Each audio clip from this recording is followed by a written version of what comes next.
나라와 민족을 위해 깨어 기도하고 계시는 애국 성도 여러분, 지금부터 49번째 정광훈 목사님의 옥중서신을 여러분들에게 전해드리도록 하겠습니다. 존경하는 국민 여러분, 지도자를 잘 세워야 나라가 살 수 있습니다.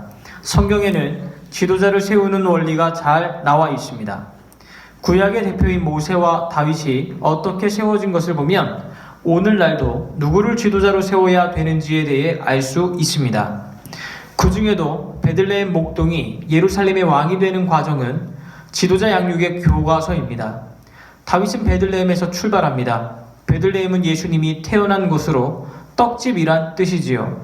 다시 말해 지도자는 예수님과 연합된 자로 출발되어야 합니다.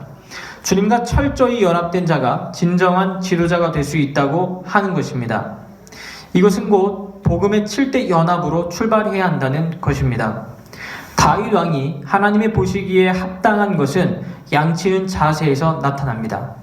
이는 내게 합한 자라고 할 때 사무엘로부터 부름받기 전입니다.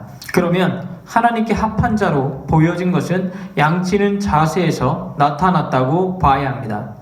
자기 것이 아닌 아버지의 양이요 열심히 해도 형님들이 다 가져가는데도 양 한 마리를 위해 목숨을 걸고 사자의 턱수염을 잡고 싸우는 다윗이 하나님의 눈에 든 것입니다. 오늘날도 공동체를 위해 목숨을 거는 지도자가 필요합니다. 누가 나라와 교회를 위해 목숨을 거는지 살펴보시기를 바랍니다. 다음은 기름 부음이 분명해야 합니다. 하나님은 한 사람을 지도자로 세울 때 반드시 기름을 부어 세운다는 것입니다. 다윗은 사무엘로부터 성령의 기름 부음을 받았습니다. 인간의 재능과 능력은 한계가 있습니다. 성령의 기름 부음이 있어야 합니다. 다음은 의로운 분노가 있어야 합니다.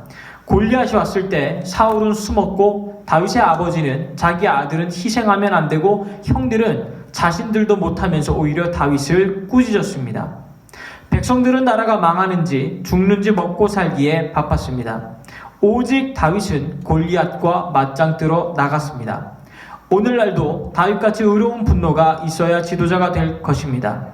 골리앗과 전쟁에서 이기고 오니까 더 큰 내부의 적이 있었습니다. 사울 왕이었습니다. 장인인 사울 속에 악령이 들어가 다윗을 죽이려 했습니다. 다윗은 인간적 방법으로 하지 아니하고 하나님의 방법으로 내부의 적인 사울을 이겼습니다. 오늘날도 하나님의 방법으로 사울을 이겨야 합니다.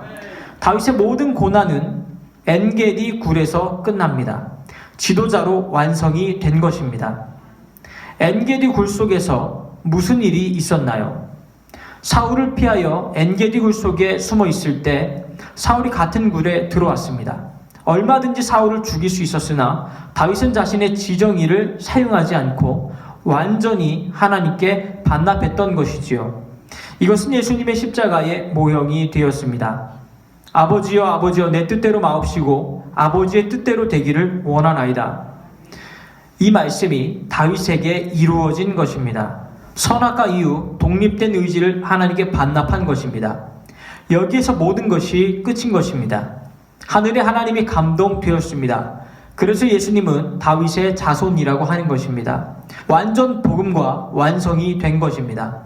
자기 뜻대로 하지 아니하고 오직 하나님의 뜻을 따라 행하는 자가 진정한 지도자가 될 수 있습니다. 오늘날도 이러한 지도자가 일어나야 합니다. 4.15 총선에서 누가 다윗과 가장 가까운 사람인지를 잘 살펴보고 지도자들을 선택해야 할 것입니다. 특히 1,200만 성도들은 사사로운 감정으로 선택해선 안 될 것입니다. 성경의 원리를 따라 지도자를 선택해야 합니다. 이번에 뽑히는 지도자들은 시대적으로 너무나 중요한 시기이기 때문에 더욱 그러합니다. 모든 국민은 자신의 선택에 대한 열매로 살 수밖에 없습니다. 이와 같은 원리로 많은 정치 지도자들을 가르쳤으나 말을 잘 안 듣더군요. 참으로 비참한 일이 아닐 수 없습니다. 이승만과 같은 지도자가 왜 일어나지 않을까요? 그만큼 한국 교회가 지도자 양육에 실패했다는 것입니다. 선교사들은 이 땅에 들어와 많은 지도자들을 복음으로 양육했습니다. 기도 많이 하십시오. 성경과 연합한 지도자들이 많이 세워질 수 있도록 기도합시다. 한기총 대표회장 전광훈 목사 드림. 이로써 49번째 전광훈 목사님의 목숨 서신을 마치도록 하겠습니다. 지금까지 시청해 주셔서 대단히 감사합니다.